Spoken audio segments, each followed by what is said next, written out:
Welcome to લક્ષ્ય 247. આપણે આજના આ વિડીયોમાં વાત કરીશું 13 જુલાઈ 2026ના કરંટ અફેર્સના બનતા ઇમ્પોર્ટન્ટ ક્વેશ્ચન્સની. તો ચાલો શરૂઆત કરીએ. તાજેતરમાં વૈશ્વિક ઉર્જા સ્વતંત્રતા દિવસ ક્યારે ઉજવવામાં આવ્યો? તો જેનો જવાબ છે 10 જુલાઈ. 10 જુલાઈના રોજ વૈશ્વિક ઉર્જા સ્વતંત્રતા દિવસ ઉજવવામાં આવે છે. વૈશ્વિક ઉર્જા સ્વતંત્રતા દિવસ દર વર્ષે 10 જુલાઈએ ઉજવવામાં આવે છે. વૈશ્વિક ઉર્જા સ્વતંત્રતા દિવસ ઉજવવાનો મુખ્ય હેતુ છે વિશ્વને કોલસો, પેટ્રોલિયમ અને કુદરતી ગેસ જેવા મર્યાદિત જીવાશ્મ ઇંધણ પરની નિર્ભરતા ઘટાડીને સૌર, પવન અને જળ જેવી સ્વચ્છતા તથા નવીનીકરણીય ઉર્જાનો ઉપયોગ તરફ પ્રેરિત કરવાનો છે. ચલો જોઈએ નેક્સ્ટ. તાજેતરમાં બ્રિક્સ મહિલા મંત્રીઓની બેઠક ક્યાં યોજાઈ હતી? તો બ્રિક્સ મહિલા મંત્રીઓની બેઠક કોચીમાં યોજાઈ છે.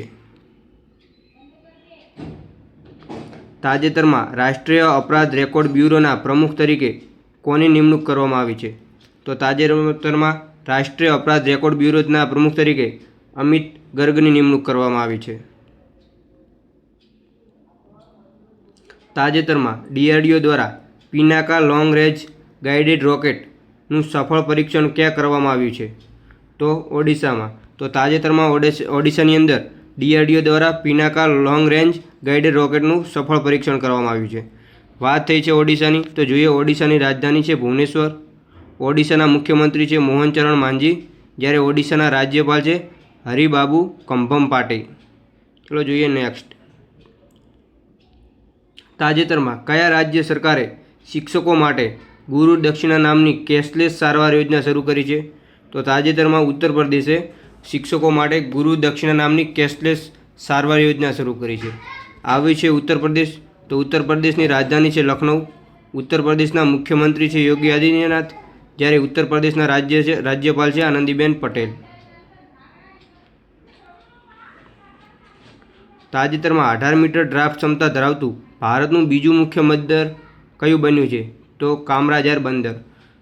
તો કામરાજાર બંદર છે 18 મીટર ડ્રાફ્ટ ક્ષમતા ધરાવતું ભારતનું બીજું મુખ્ય બંદર બન્યું છે.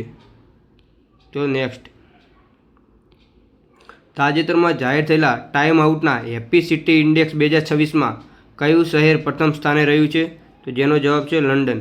તો તાજેતરમાં ટાઈમ આઉટનું જે હેપી સિટી ઇન્ડેક્સ જાહેર થયું છે જેની અંદર લંડન પ્રથમ સ્થાને છે. નેક્સ્ટ. તાજેતરમાં ભારત અને કયા દેશ વચ્ચે યુરેનિયમ કરાર થયો છે? તો તાજેતરમાં ભારત અને ઓસ્ટ્રેલિયા વચ્ચે યુરેનિયમ કરાર થયો છે. આવ્યું છે ઓસ્ટ્રેલિયા. તો ઓસ્ટ્રેલિયાની રાજધાની છે કેનબેરા. ઓસ્ટ્રેલિયાનું ચલણ છે ઓસ્ટ્રેલિયન ડોલર. ઓસ્ટ્રેલિયાના પ્રધાનમંત્રી છે એન્થોની આલ્બનીઝ. તો વાત કરીએ હવે બંધારણની. તો આપણા ભારતના બંધારણમાં જે આમુખની ભાષા છે, સમવર્તી સૂચિ છે અને વેપારની સ્વતંત્રતા છે, એ બાબતો ઓસ્ટ્રેલિયાના બંધારણથી પ્રભાવિત છે. નેક્સ્ટ. તાજેતરમાં ઇસરોએ ગગનયાન પેરાશૂટ એરોડ્રોપનું સફળ પરીક્ષણ ક્યાં કર્યું છે? તો જેનો જવાબ છે મધ્યપ્રદેશ. તો આવ્યું છે ઇસરો. તો ઇસરોનું પૂરું નામ છે ઇન્ડિયન સ્પેસ રિસર્ચ ઓર્ગેનાઇઝેશન, જ્યારે ઇસરોની સ્થાપના થઈ છે 15 ઓગસ્ટ 1969. ઇસરોનું મુખ્યાલય છે બેંગલુરુ, કર્ણાટક. ઇસરોના વર્તમાન ચેરમેન છે વી નારાયણન, જ્યારે ઇસરોનું મોટો કહેવાય તો માનવ જાતની સેવામાં અવકાશ ટેકનોલોજી. તાજેતરમાં ભારતના 98મા ગ્રાન્ડ માસ્ટર કોણ બન્યા છે? તો જવાબ છે એ અશ્વથ એસ. તો તાજેતરમાં અશ્વથ એસ છે ભારતના 1908માં ગ્રાન્ડ માસ્ટર બન્યા છે. તાજેતરમાં ભારતનું 6થું સંપૂર્ણ સાક્ષર રાજ્ય કયું બન્યું છે? તો જવાબ છે ઉત્તરાખંડ. તો ઉત્તરાખંડની રાજધાની છે શિયાળામાં દહેરાદૂન અને ઉનાળામાં છે ગેરસેણ. ઉત્તરાખંડના મુખ્યમંત્રી છે પુષ્કરસિંહ ધામી, જ્યારે ઉત્તરાખંડના રાજ્યપાલ છે ગુરમીતસિંહ. નેક્સ્ટ. તાજેતરમાં કઈ IITએ દેશની સૌથી મોટી ભૂસ્ખલન ચેતવણી પ્રણાલી એટલે કે લેન્ડસ્લાઇડ વોર્નિંગ સિસ્ટમ વિકસાવી છે? તો જેનો જવાબ છે ઓપ્શન બી IIT મંડી. તો આવ્યું છે IIT. તો IITને લગતા મહત્વપૂર્ણ કરંટ અફેર્સ જોઈએ. તો IIT ખડગપુરે હવામાન અને ભૌગોલિક ડેટાના આધારે ડેન્ગ્યુના જોખમનું મૂલ્યાંકન કરવા માટે ક્લાઇમેટ મોડેલ વિકસાવ્યું છે. તો પૂછાય કે તાજેતરમાં ક્લાઇમેટ મોડલ કોણે વિકસાવ્યું છે? તો IIT ખડગપુરે.